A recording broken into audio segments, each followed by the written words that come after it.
السلام علیکم ناظرین۔ بخت نصر بادشاہ ابتداءً نہایت نیک بخت و صالح تھا۔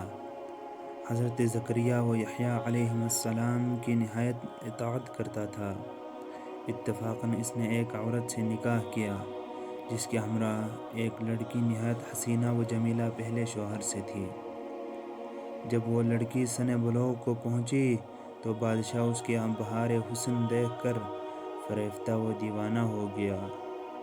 اس کی ماں کو پیغام دیا، وہ بہت خوش ہوئی، مگر دل میں اندیشہ کیا کہ بادشاہ پیغمبروں کا مطیع فرمان ہے اور یہ نکاح پیغمبران خدا کی شریعت کے خلاف ہے، وہ کہیں اس کام کی اجازت دیں گے؟ اس لیے بادشاہ سے کہا کہ تم اس کا مہر ادا نہ کر سکو گے۔ اس نے دریافت کیا کہ کتنا مہر ہے؟ جو کچھ کہو گے میں دوں گا۔ عورت نے کہا، اس کا مہر تمہارے دونوں پیغمبروں کا سر ہے، اگر تم یہ مہر ادا کر سکو تو لڑکی حاضر ہے، ورنہ اس کا نام مت لو۔ بادشاہ نے کہا، یہ بیچارے دو مسکین اللہ کے دوست بیت المقدس کے مجاور ہیں، کسی کام میں دخل نہیں دیتے بلکہ ہمارے خیر خواہ اور دعاگو ہیں، ان کو بے جرم و گناہ قتل کرنا ظلم عظیم ہے، اس کے سوا کچھ مانگو، جو مہر کہو مجھے منظور ہے۔ اس نے کہا، اس کے سوا کوئی مہر نہیں ہے۔ بادشاہ نے ہوائے نفسانی سے مغلوب ہو کر فوج کو حکم دیا کہ دونوں بے گناہوں کا سر کاٹ لاؤ۔ حکم کے مطابق سپاہیوں نے جا کر پہلے حضرت یحییٰ علیہ السلام کو بیت المقدس میں قتل کیا اور حضرت زکریا علیہ السلام یہ حال دیکھ کر جنگل کی طرف بھاگ نکلے۔ فوج پیچھے ہوئی اور شیطان نے ان کی رہنمائی کی۔ جب سپاہیوں نے آ دبایا اور گھیر لیا تو حضرت زکریا علیہ السلام نے ایک درخت سے التجا کی کہ مجھ کو اس وقت پناہ دے۔ وہ درخت پھٹ گیا، یہ اس کے اندر سما گئے، وہ پھر بند ہو گیا، لیکن قدرے کپڑا باہر رہ گیا۔ فوج متحیر ہوئی کہ کہاں غائب ہو گئے۔ شیطان نے نشان دیا کہ اس درخت کے اندر ہیں اور یہ کپڑا ان کے موجود ہونے کی علامت ہے۔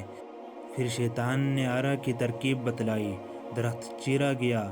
جب نوبت آرا کی سر تک پہنچی تو حضرت نے سسکی بھری، حکم الہی نازل ہوا، اگر اف کرو گے تو پیغمبری سے خارج کر دیے جاؤ گے، تم نے غیر سے کیوں پناہ مانگی؟ اگر ہم سے التجا کرتے تو کیا ہم پناہ نہیں دے سکتے تھے؟ اب اس کا مزہ چکھو اور چپ سر پر آرا چلنے دو۔ غرضے کہ سر سے پاؤں تک جسم چیرا گیا اور حضرت زکریا علیہ السلام نے دم نہ مارا۔ جب دونوں پیغمبر اس بے دردی سے قتل ہوئے تو غضب الہی نازل ہوا، دن تاریک ہو گیا۔ ایک بادشاہ فوج خونخوار لے کر چڑھا اور اس شہر کے باشندوں کو گرفتار کر لیا۔ اس نے کہا کہ جب تک حضرت یحییٰ علیہ السلام کا خون بند نہ ہوگا میں قتل سے باز نہ رہوں گا۔ ہزارہ آدمی تہ تیغ کر دیے لیکن خون بند نہ ہوا۔ اس وقت ایک شخص حضرت یحییٰ علیہ السلام کی لاش پر آیا اور کہا کہ تم پیغمبر ہو یا ظالم؟ ایک خون کے بدلے میں 1000 آدمی قتل ہو چکے، اب کیا سارے جہان کو قتل کراؤ گے؟ اتنا کہنا تھا کہ خون بند ہو گیا۔ یہ تھا ناظرین بخت نصر اور اس کے قوم کا انجام۔ اللہ تعالیٰ سے دعا ہے کہ اللہ پاک ہمیں ایسے فتنوں سے بچائے رکھے اور ہمیں نیک صالح اعمال بجا لانے کی توفیق عطا فرمائے، آمین، بجاہ سید المرسلین، والسلام علیکم ورحمۃ اللہ وبرکاتہ۔